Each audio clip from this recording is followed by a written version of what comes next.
from, divorce to physical and sexual abuse. I'm not going to get into details, but I found myself in the beginning of my 20s after overdosing on drugs, and I was a mess. I knew that if I'm not going to heal myself, I'm heading towards disaster. So I really wanted to live comfortably in my own skin and find that inner peace and be comfortable living in my own body. So that set me on the journey. And when I found ways and tools and practices that actually helped me and brought me to that state of inner peace, I was, like many of us women, wanted to share it with my sisters, to help them to also rise into their brilliance and their full potential and feel good and do the things that they are here meant to do. Definitely, I agree with you fully, because a lot of people, due to circumstances, you go through a lot of things in life, and it can have a negative impact in the long run. So how effective is yoga to release everything that is holding you back from healing and overcoming whatever it is that's keeping you there? Right, that's a great question. So I just want to start by explaining what trauma is and what it does to the body. So then I can talk about yoga and how it actually helps.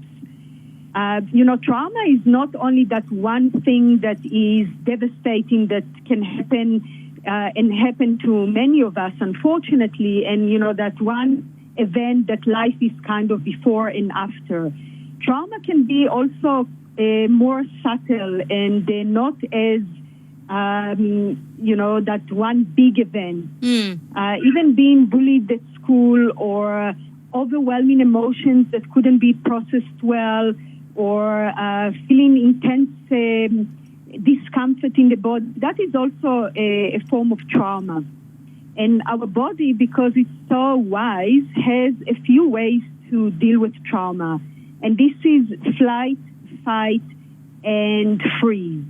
And what happens is that in a freeze situation, the body stores the unprocessed emotions or those overwhelming feelings in the body, in the cells of the body. It can be in an organ, in a certain tissue in the body, or just somewhere freezes it down.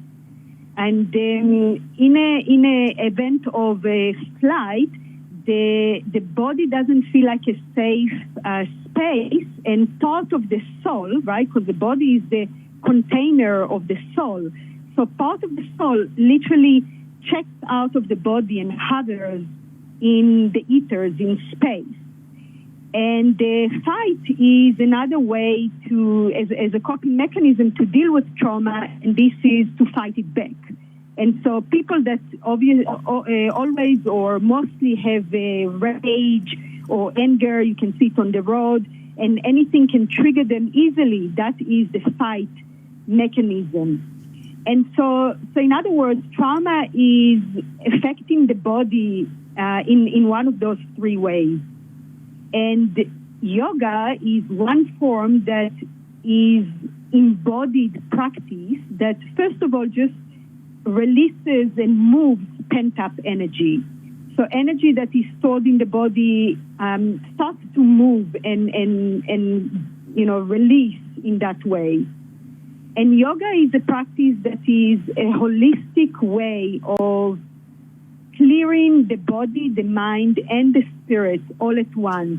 It works on flexibility, on strength, on power, and by doing the asanas, right, by doing the postures and holding in, the healing happens on so many levels, and really helps to dissolve those stuck places so they can be brought to the surface, resolved, and we can move on from there. And with yoga, you need to have extreme concentration. So how do you master that concentration level in order to be sufficient?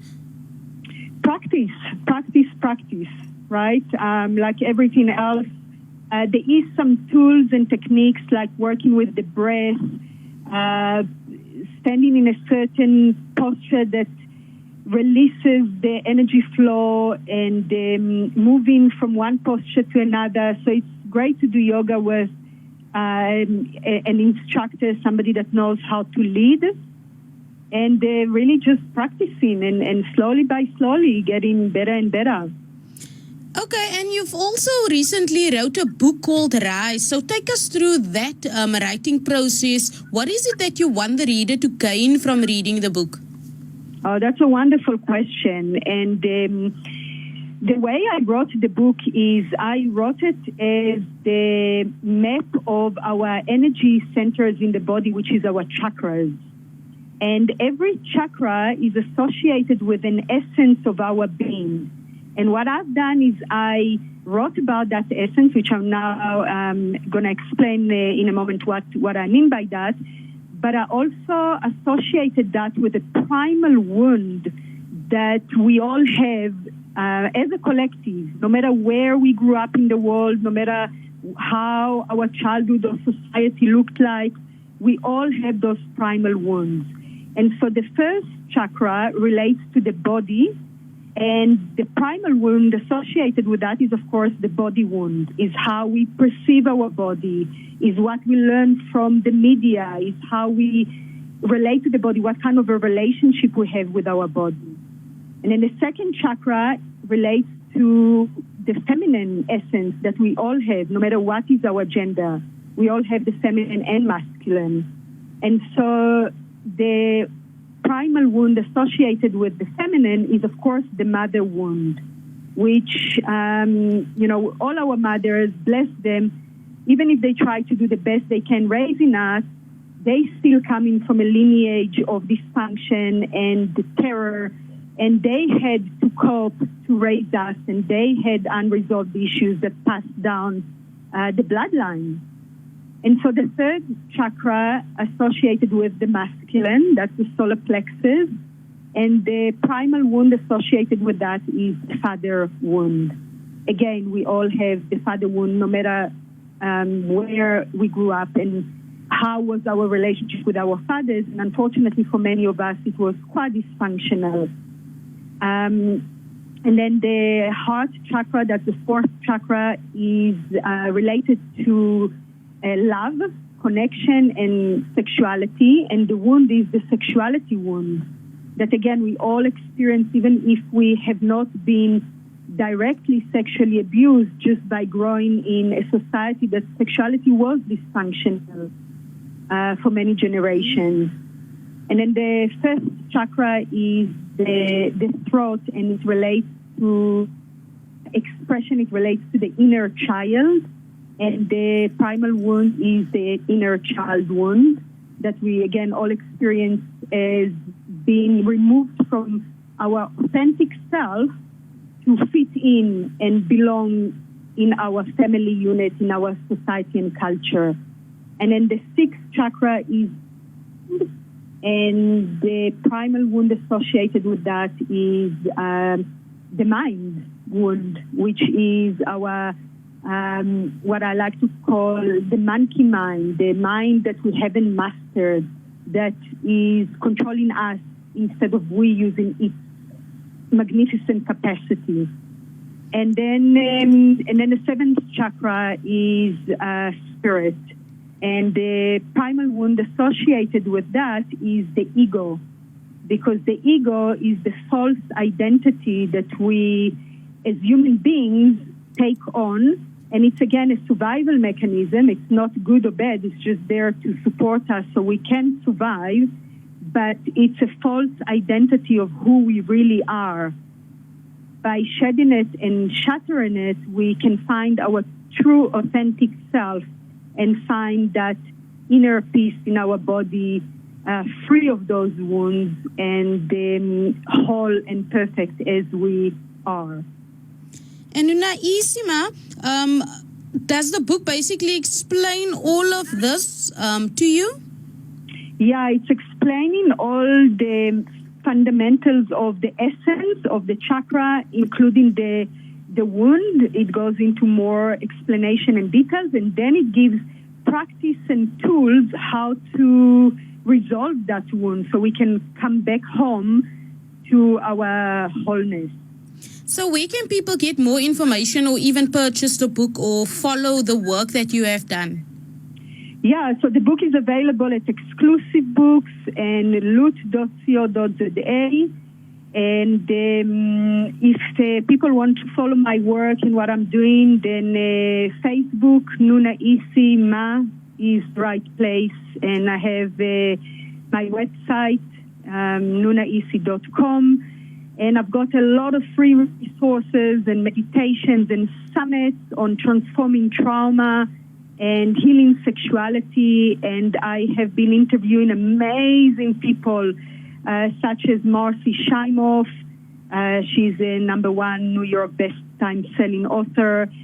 Dr. John DeMartini, Dr. Joe Vitelli, Dr. John Gray, and many, many others. You're welcome to hop on and get in touch. Love to answer questions and direct people to find their inner peace and find their brilliant self that are here to live. Excellent stuff. And your services is not only available for women, correct? Not only, I love working with women. That is my calling, and most of my community is made out of women, but I do have men, and it is as valid for men as it is for women.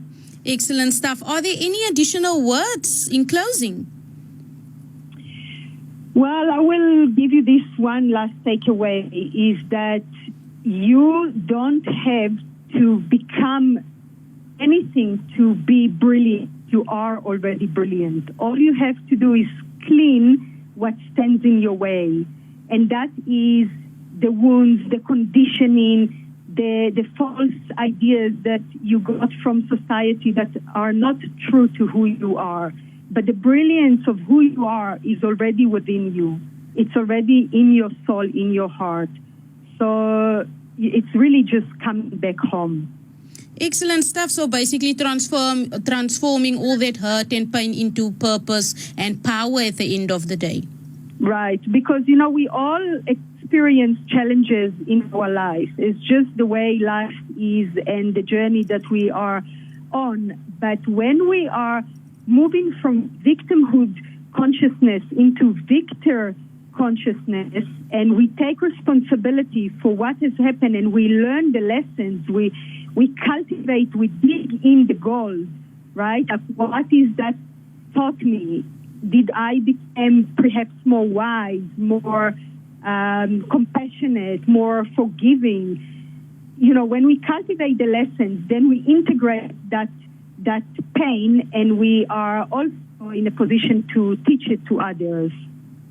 Excellent stuff. Thank you very much, Nunaisi, for taking the time to speak to us today and to educate us today a little bit more. So like you've mentioned, if people want further information, they can just go via your website, nunaisima.com.